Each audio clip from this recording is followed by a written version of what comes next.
우리 주위에 있는 분들과 목례로 인사 나누도록 하겠습니다. 잘 오셨습니다. 반갑습니다.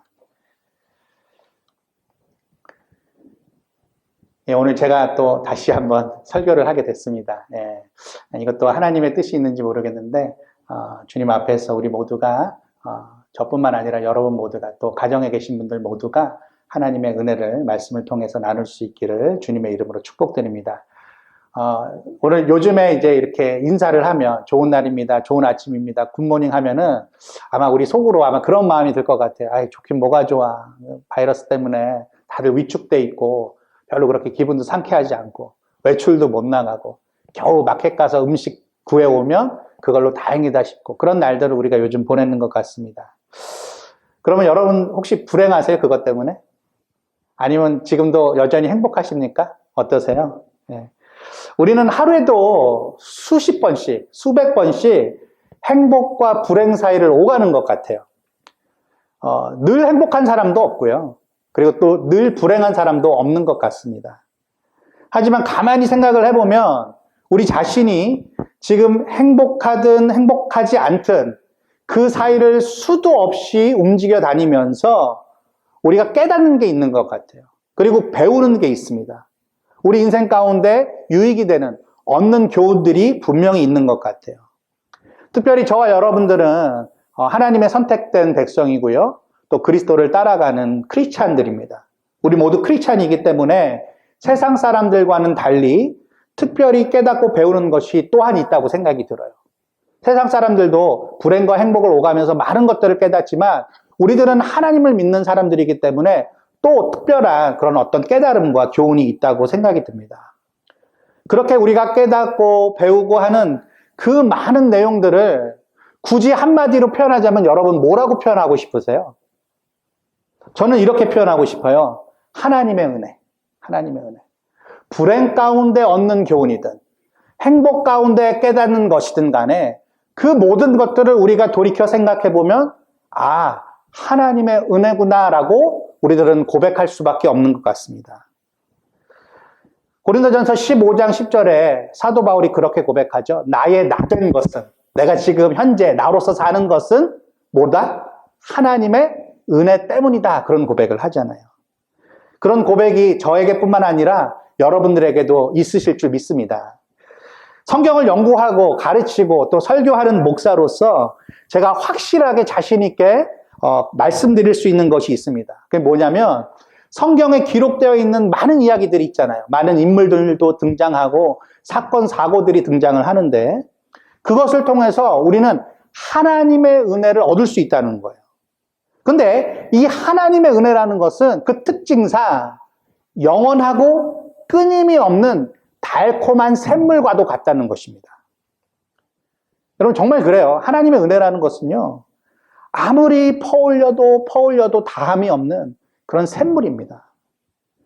그 목사로서 애로사항이 있습니다. 아마 대부분의 목사님들은 저와 비슷한 애로사항이 있으실 텐데요.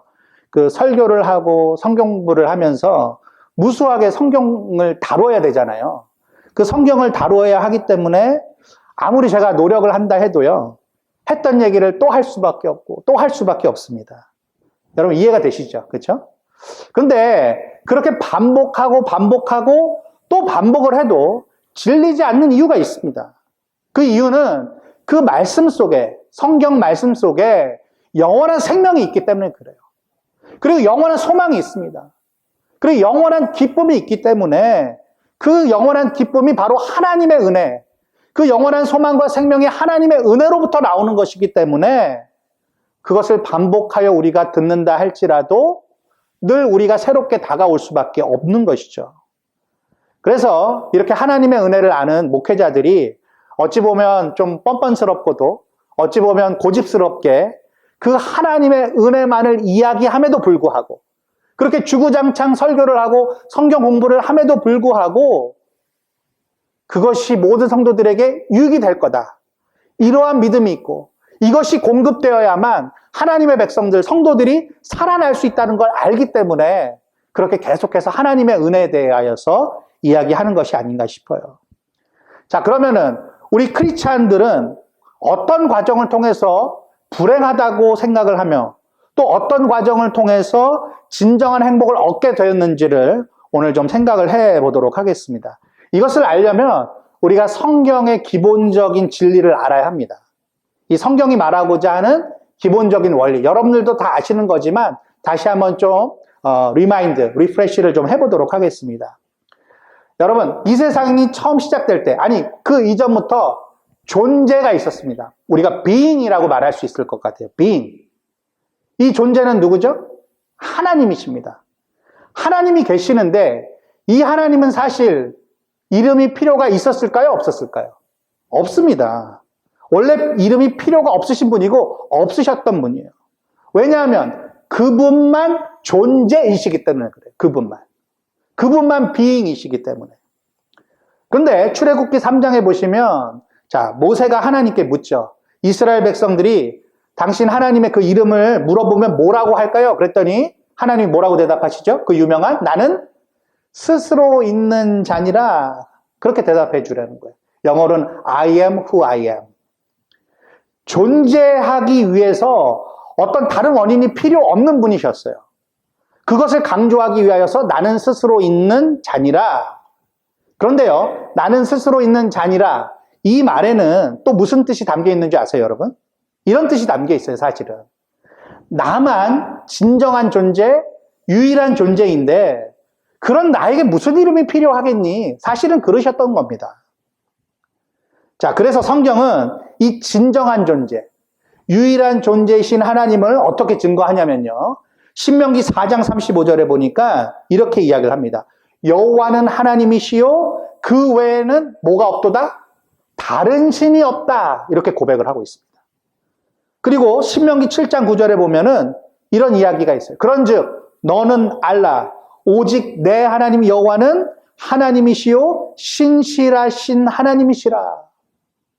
그리고 신약에 보면은 예수님께서 그 하나님의 존재에 대해서 뭐라고 말씀하시냐면 17장 3절에 유일하신 참 하나님이라는 고백을 합니다. 그러니까 하나님을 다시 정의하자면 the one이에요. the one.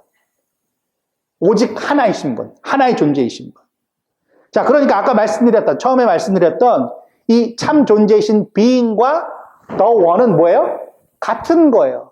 우리가 믿는 그 하나님, 자기를 인간들에게 계시하신 그 하나님, 그 하나님을 참 존재요, 오직 유일하신 분이라고 말할 수 있는 것이죠. 그런데 이분이 이 세상을 창조하셨습니다. 하나님의 어떤 계획들을 실천하셨던 거예요. 그 순간을 우리는 창조라고 얘기를 합니다. 태초라고 이야기를 합니다. 그리고 하나님께서 어떤 특별한 일, 사역을 하셨습니다. doing을 하셨어요. 자, 그것을 우리가 창조 사역이라고 이야기를 합니다. 자, 그 결과 무엇이 나타났죠? 어떤 결과가 있었습니까? thing들이 생겼어요. thing들이. 자, 성경을 이걸 가리켜서 피조물이라고 이야기를 합니다. 자, 그런데 이 피조물들 가운데 대표자가 누구예요?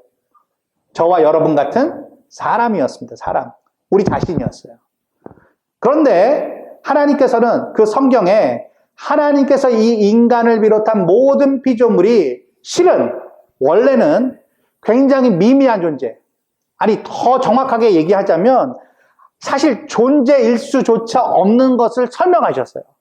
그것을 설명하시기 위하여서 창세기 2장 7절에 말씀을 하셨는데 우리 창세기 2장 7절 한번 살펴볼까요?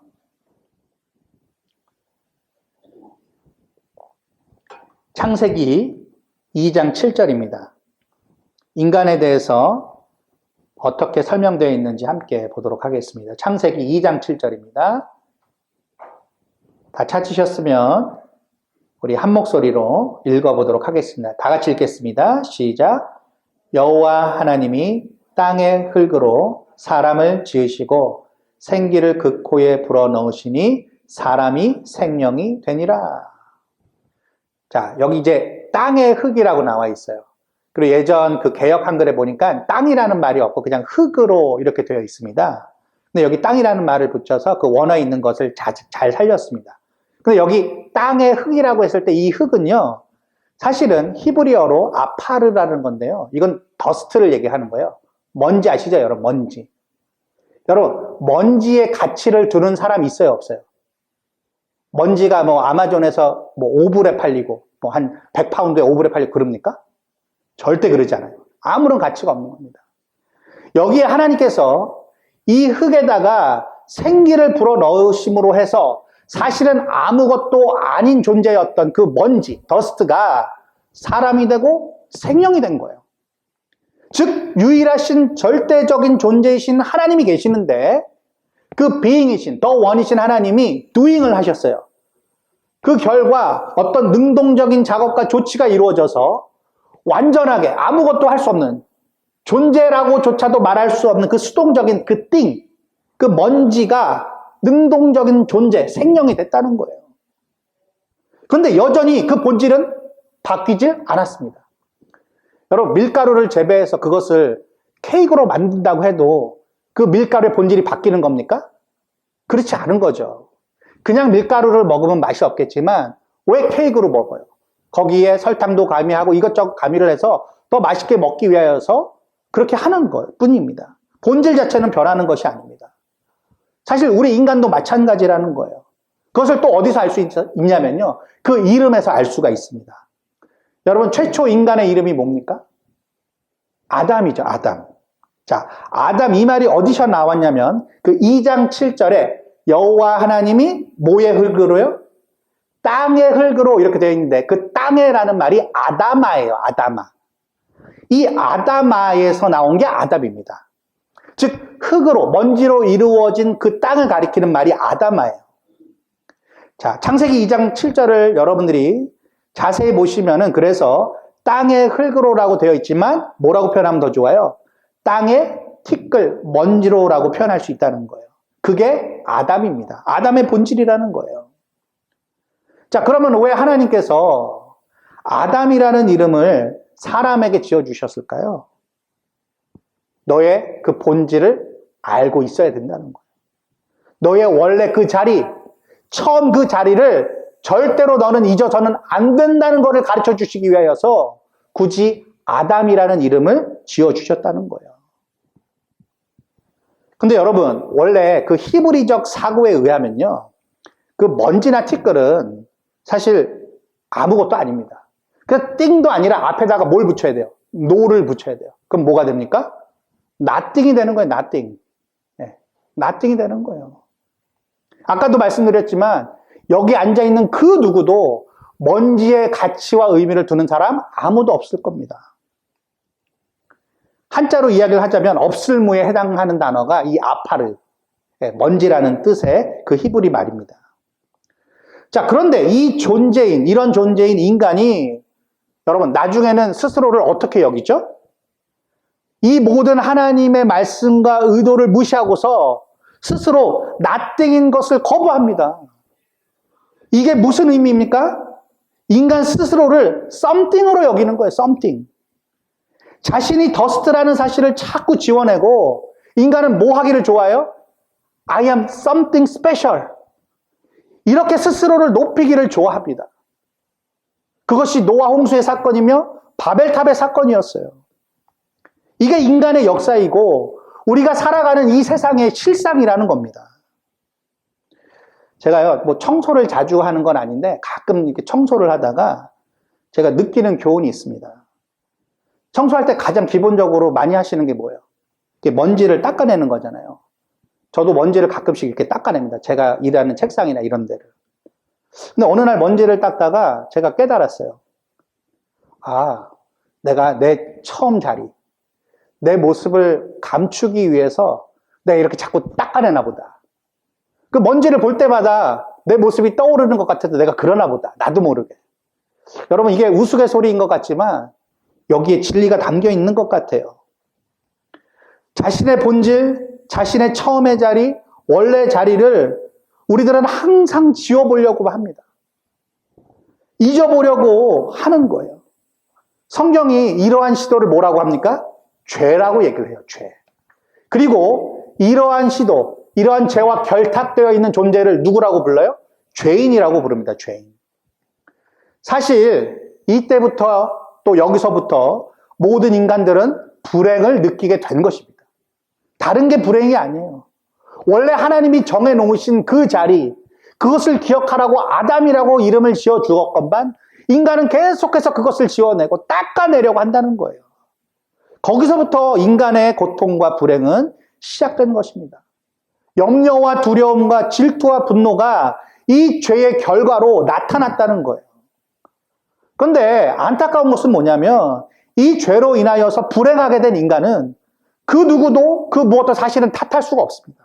왜냐하면 인간 자신이, 내 스스로가 그 죄의 원인이기 때문에 그렇습니다. 바로 인간 자신이 스스로가 원래의 자리, 본래의 자리, 그 처음의 자리를 잊어버렸기 때문에 우리에게 수많은 고통과 두려움과 염려가 찾아오게 되었다는 것이에요. 여러분, 그 후로 인간이 발악을 합니다. 지금도 발악하고 있어요.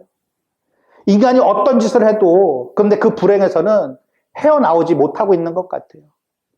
그래서 우리들은 행복하다고 느끼기보다는 불행하다고 느낄 때가 훨씬 더 많은 그러한 세상의 삶을 살고 있습니다.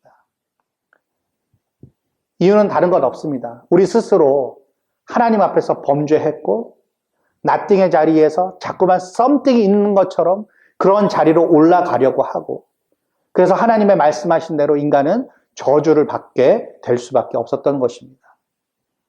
인간 스스로 그 저주에서 빠져나올 방법은 여러분 도무지 없습니다. 전혀 없습니다. 그런데 성경에서 딱 한 가지 방법을 제시해주고 있습니다. 인간으로서는 절대 할 수도 없고요, 상상조차도 못했던 방법이었어요. 자, 그게 뭡니까? 인간에게 그 저주를 내리신 하나님 자신이 인간을 대신하여 그 저주를 받아내시는 방법, 그것이 인간이 그 죄의 저주로부터 피할 수 있는 유일한 길이었습니다. 하나님이 이거 하셔도 안 하셔도 사실은 안 하셔도 상관이 없었어요. 근데 그 안 하셔도 되는 일을 하나님께서는 감행하기로 하셨던 거예요. 그래서 자기 하나밖에 없는 독생자를 그 먼지 가득한 이 땅으로 보내신 것이었습니다. 그 독생자를 어떻게 하셨습니까? 그 저주의 나무인 십자가에 달려 죽게 내버려 두셨습니다. 성경은 역설적이게도 이 일이 우리 인간에게는 진정하고도 영원한 행복의 문이 열린 사건이라고 증거해주고 있어요. 그래서 저와 여러분들이 이 예배 자리에 앉아 있을 수 있는 것입니다. 이 인간이 근본적으로 행복해질 수 있는 방법, 그 불행으로부터 탈출할 수 있는 유일한 방법은 하나님께서 이 먼지 가득한 세상 가운데 보내신, nothing인데도 불구하고 자꾸 자기 자신을 something special이라고 주장하고 그런 것처럼 치장하는 그런 인간들에게 오셔서 대신하여 저주를 받아내시고 십자가에 죽으신 그 주님을, 그 사실을 인정하고 받아들이는 믿음만이 우리들을 구원시킬 수 있는, 우리들을 행복으로 들어가게 할 수 있는 유일한 방법이었다는 거예요.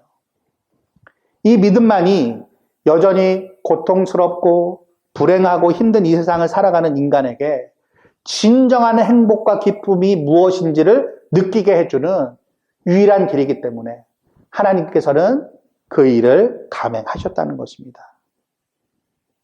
그 일을 직접적으로 감행하신 분 누구시죠? 우리가 이미 잘 알고 있는 주 예수 그리스도이십니다. 하나님의 독생 성자.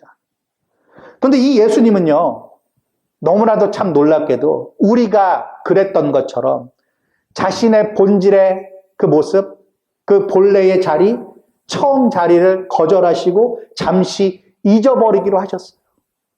의의 행동을 하신 것입니다. 그 높고 영광스러운 자리를 박차시고 이 낮고 낮은 곳으로 오셨던 거예요. 하늘에 보자, 하늘의 그 영광이 원래 그분의 본질이자 그분의 자리였음에도 불구하고 그것을 하나님의 뜻대로 감행하셨던 것입니다. 그 아버지의 뜻을 받들어서 그 자리를 박차고 잠시 그 자리를 잊기로 하신 것이 우리에게는 불행을 이제는 그치고 행복으로 들어갈 수 있는 일이 되었다는 것이죠. 여러분, 우리도 우리의 본질의 그 모습, 또 우리의 원래 자리, 처음 자리를 박차고 잊어버렸다고 아까 말씀드렸잖아요. 여러분, 예수님도 그렇게 하셨어요. 근데 방법은 같은데 그 결과와 그 의도는 전혀 정반대였습니다. 자, 사도 바울이 빌립보서 2장 6절에서 8절에 그 유명한 얘기를 하죠. 그는 예수님을 가리키죠. 근본 하나님의 본체시나 하나님과 동등됨을 취할 것으로 여기지 아니하시고 오히려 자기를 비워 종의 형체를 가지사 사람들과 같이 되셨고 사람의 모양으로 나타나사 자기를 낮추시고 죽기까지 복종하셨으니 곧 십자가에 죽으심이라. being, 진정한 존재이신 분이 the one, 유일한 존재이신 그 예수 그리스도께서 thing들을 위해서, 아니 nothing들을 위해서 죽으셨다는 거예요. 그게 성경이 우리들에게 처음부터 끝까지 증거해주고 있는 것입니다. 그런데 그분이 감행하신 그 일이 놀랍게도 우리들을 구원해내는, 우리들을 그 불행으로부터 건져서 영원한 행복 가운데로 들어갈 수 있게 하는 일이 되었다는 거예요. 여러분 이 사실을 믿으십니까? 이걸 가리켜서 성경이 뭐라고 한다고요? 하나님의 은혜라고 하는 거예요. 하나님의 은혜. 우리에게 하나님께서 먹을 걸 주시고 잘 곳을 허락해 주시고 우리의 병을 물리칠 수 있도록 해주시고 죽음의 고비를 넘기게 하시는 것. 예, 그것도 하나님의 은혜죠. 하지만 더욱더 궁극적이고 본질적인 우리가 잊지 말아야 할 하나님의 은혜가 무엇입니까? 예, 우리가 우리 자신의 자리를 잊어버리고 하나님을 침범하려고 하고 하나님을 무너뜨리려고 하는 그러한 잘못된 의도 가운데서 스스로 불행해지고 스스로 고통 가운데 있는 우리들을 하나님이 불쌍히 여기셔서 자기 아들을 아끼지 아니하시고 그 자기 아들을 그 본래의 자리, 본질의 자리, 원래 자리에서 내려오게 하셔서 우리 대신하여 저주를 받으시고 심판받으셨다는 그 사실이 우리가 생각해야 할 하나님의 본질적인 깊은 은혜라는 것입니다.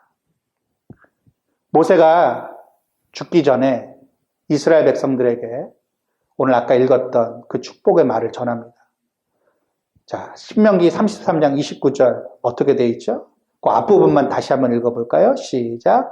이스라엘이여 너는 행복한 사람이로다. 여호와의 구원을 너같이 얻은 백성이 누구냐? 네. 모세가 그동안 베풀어 주셨던 그 하나님의 은혜, 그것을 너희들이 믿지 않느냐? 보지 않았느냐? 의지하고 있지 않느냐? 너희들은 그렇다면 행복한 사람이다. 이야기를 해주고 있습니다.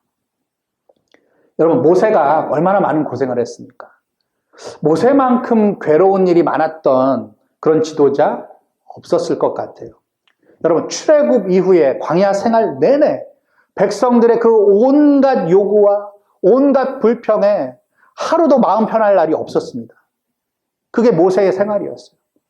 심지어는요, 민수기 12장에 보면은 자기 누이인 그 미리암, 그리고 자기 형인 아론의 그 비방을 받는 장면이 나옵니다. 이들이 겉으로는 모세가 그 구스 여자, 이방 여자를 취한 것 때문에 그것을 문제 삼지만 사실은 모세뿐만 아니라 그 미리암과 아론 자신도 하나님과 말씀을 나누는, 즉 모세와 동등된 지위와 권위를 가질 수 있다는 것을 좀 주장하기 위해서 의도적으로 모세를 깎아내리려고 했던 거예요. 그러는 가운데에 민수기 12장 3절에 무슨 말씀이 기록되어 있는지 아세요? 이런 말씀이 기록되어 있습니다. 이 사람 모세는 온유함이 지면의 모든 사람보다 더하니라. 여기서 온유라는 말은요, 그 히브리어로 아바브라는 단어인데요. 이 단어가 원래 어디서 나왔냐면은 괴로움을 겪다라는 말에서 나왔어요. depressed. 네. 그러니까 모세만큼 괴로움을 많이 겪어내면서 겸손과 온유의 성품 훈련을 받아온 사람이 없었다는 것을 여기에 기록했어요. 그런데 그 모세가 그 수많은 괴로운 일들을 겪으면서 견뎌야 했던 이유가 있었습니다. 그가 그 많은 불평과 괴로움을 받았음에도 불구하고 그걸 견뎌낸 이유가 무엇이었냐? 바로 하나님께서 약속하신 대로 그 이스라엘 백성들이 구원과 안식과 행복을 얻게 하기 위해서 그 지도자의 자리를 놓칠 수 없었다는 거예요. 하나님께서 모세에게 이스라엘 백성 구원에 관한 말씀을 처음 전해주셨을 때 모세가 처음에는 어떻게 했었죠? 그 일 맡기를 거절했습니다. 하나님, 나 못하겠습니다. 하지만 결국 이스라엘 백성들을 인도하는 일을 맡게 되었죠. 그리고 그 일이 점점점 시간이 지나면서 이게 의미가 있는 일이구나 그렇게 알게 되었을 겁니다. 그런데 또 시간이 지나면서 하나님께서는 그 이스라엘 백성들의 잘못된 것, 어리석은 행태에 분노하셨습니다. 그래서 저주하길 원하셨어요. 그래서 모세에게 뭐라고까지 이야기를 하셨냐면 내가 너부터 다시 시작하겠다. 그렇게까지 이야기를 하셨었어요. 하지만 그때 모세가 하나님을 말리죠. 오히려 하나님께 반문하면서 하나님 이러려고 이스라엘 백성들을 꺼내신 게 아니지 않습니까? 그렇게 하나님을 말렸습니다. 하나님께서는 이 중보자 모세의 간청을 들어주셨습니다. 그래서 진노를 거두셨고 맨 처음 계획과 약속하셨던 대로 이스라엘 백성의 하나님으로서 그 백성의 구원을 책임져 주셨습니다. 물론 하나님의 계획이 중간에 이렇게 됐다가 저렇게 됐다가 한 건 아니죠. 그런데 그 중보자 모세의 역할이 그런 식으로 드러났던 거예요. 또 시간이 많이 흘렀습니다. 그렇게 흐르고 흘러서 약속의 땅을 눈앞에 두죠. 근데 모세가 들어가진 못합니다. 얼마나 억울했겠어요. 근데 모세가 그것을 불평하지 않았습니다. 그런데 모세가 죽기 전에 지금까지 경험했던 그 하나님의 은혜를 생각하면서 동시에 놀라운 은혜를 함께 경험해왔고 그리고 앞으로도 계속해서 경험하게 될 그 하나님의 백성 이스라엘 자손에게 이렇게 말했던 거예요. 너희는 행복자로다 이스라엘이여. 한글 본문에는 이스라엘이여 너는 행복자로다 이렇게 나오는데 원문에 보니까 행복한 사람이야 너희들은 이스라엘이여 이렇게 이야기를 하고 있더라고요. 사도 바울이 로마서 4장에서 인용했었던 오늘 그 읽었던 우리 다윗의 시 시편 32편에도 보면은 행복에 대해서 논하고 있습니다. 1절과 2절 한글 성경에 보면은 마지막 부분이 어떻게 돼 있어요? 복이 있도다, 복이 있도다. 어떠어떠한 자는 복이 있도다. 어떠어떠한 자는 복이 있도다. 이렇게 두 번이나 반복이 되고 있습니다. 근데 이것도 히브리 성경 원문을 찾아보니까 이것도 행복한 사람은 이러이러한 사람이다 이렇게 되어 있더라고요. 이스라엘 백성들, 그 시를 읽는 사람들, 모세의 말을 듣는 사람, 그 다윗을 듣는 사람들이 얼마나 하나님의 은혜 가운데 행복한 자인지를 알게 하기 위하여서 행복한 자로다 너희여 이렇게부터 시작했다는 거예요. 여러분 생각나는 시편이 있으시죠? 시편 1편 1절이 어떻게 시작되죠? 복 있는 사람은 이렇게 시작되잖아요. 그것도 마찬가지라는 거예요. 이 글을 읽는 모든 사람들아 너희들은 행복한 사람이야. 여러분 마태복음에서 예수님도 이와 같은 용법을 쓰십니다. 어디에 나오죠? 마태복음 5장에 보면 그 유명한 산상수훈이 있어요. 우리가 보통 팔복이라고 부르는데 9번이나 복 있는 사람이여 이릅니다. 심령이 가난한 자는 이렇게 쭉 9번이나 예수님께서 이야기하고 계십니다. 우리 하나님께서는 계속해서 우리에게 우리는 행복한 사람이라고 이야기해주고 계세요. 우리에게 반복적으로 끊임없이 계속해서 그 이야기를 해주고 계십니다. 다시 시편 32편으로 돌아와서 다윗이 인생을 깊이 경험하고서 과연 어떠한 인생이 과연 행복한 인생인가 뭐라고 이야기를 하죠? 1절에 보니까 허물의 사함을 받고 죄가 가려진 자들, 덮어진 자들. 자, 두 번째로는 2절에 보니까 마음에 간사함이 없고 여호와께 정죄를 당하지 아니한 자들. 결국 다윗이 뭘 얘기하는 거예요? 최고의 행복에 대해서 논하는 거예요. 최고의 행복은 우리가 좋은 차를 사고 좋은 집을 얻고 우리가 모든 일들이 잘 풀리고 건강하게 살고 물론 그런 것도 행복의 요건이 될 수 있겠지만 진짜 최고의 행복의 요건은 뭐예요? 하나님의 은혜로 내 죄를 용서받는 것. 하나님의 은혜로 주 예수 그리스도를 알고 만나고 의지하고 믿고 사는 것. 그것이 진정한 행복의 요건이라는 것입니다. 우리가 하나님의 진노를 피하게 된 것. 그 예수님이 나를 덮으셔서 나를 안아주셔서 그 진노를 내 대신 받으신 그 일. 그 일이 내가 어떤 상황 가운데 놓였다 할지라도 나를 행복하게 만들어줄 수 있는 이유가 된다는 것입니다. 여러분 다윗이 지금 뻔뻔하게 이야기를 하는 게 아니에요. 추악하고 끔찍한 범죄를 저질렀잖아요. 야, 그런 사람이 무슨 이런 얘기를 해? 우리가 이렇게 오해할 수 있지만 사실은 그게 아닙니다. 추악하고 끔찍한 자신의 범죄를 자신은 숨기려고 하지 않았어요. 다 드러냅니다. 고백했습니다. 여기서 다윗이 이야기하고자 하는 것은 그저 그 하나님의 은혜가 좋았기 때문에 그 하나님의 은혜 때문에 자신이 진정한 행복이 무엇인지 깨달았기 때문에 그 하나님의 은혜를 얘기하고 싶었던 거예요. 그 은혜의 하나님을 증거하고 싶었던 것입니다.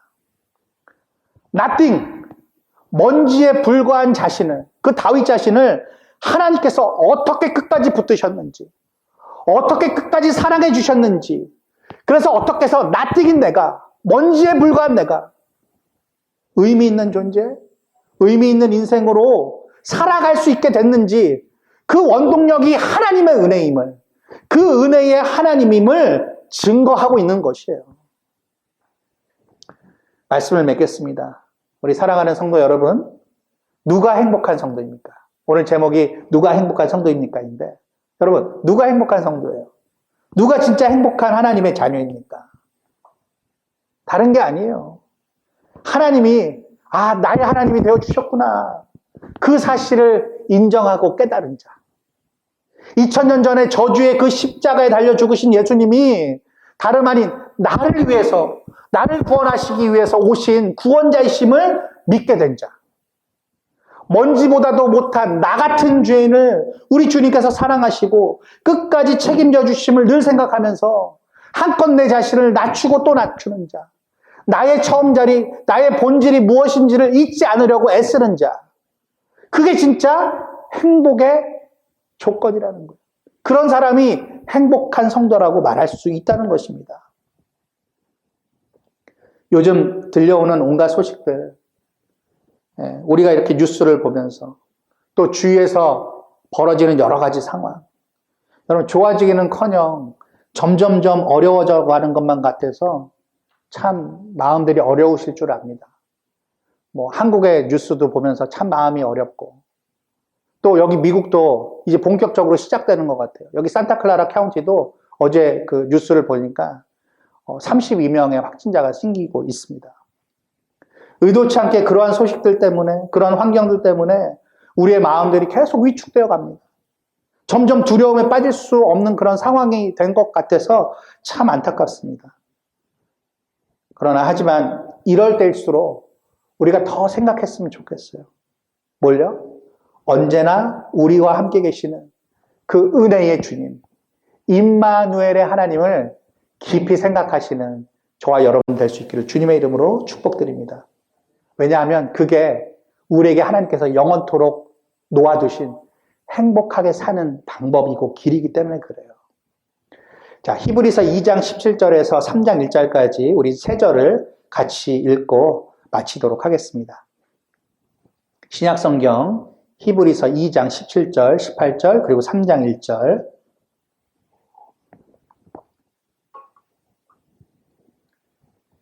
히브리서 2장 17절, 18절, 그리고 3장 1절. 우리 다 같이 세 절을 함께 읽도록 하겠습니다. 시작. 그러므로 그가 범사의 형제들과 같이 되심이 마땅하도다. 이는 하나님의 일에 자비하고 신실한 대제사장이 되어 백성의 죄를 속량하려 하심이라. 그가 시험을 받아 고난을 당하셨은즉 시험 받는 자들을 능히 도우실 수 있느니라. 그러므로 함께 하늘의 부르심을 받은 거룩한 형제들아, 우리가 믿는 도리의 사도이시며 대제사장이신 예수를 깊이 생각하라. 아멘. 네. 우리 주님이 이런 분이시라는 거예요. 우리와 함께 우리의 고통을 아시는 분, 우리를 체휼하시는 분, 그분이 바로 우리의 은혜의 주님, 주 예수 그리스도이신 줄 믿습니다. 이 주님을 깊이 생각하시는 한 주 사시면서 모든 불안과 두려움을 떨쳐내시고 하나님 앞에서 그 행복을 누리시기를 주님의 이름으로 축복드립니다.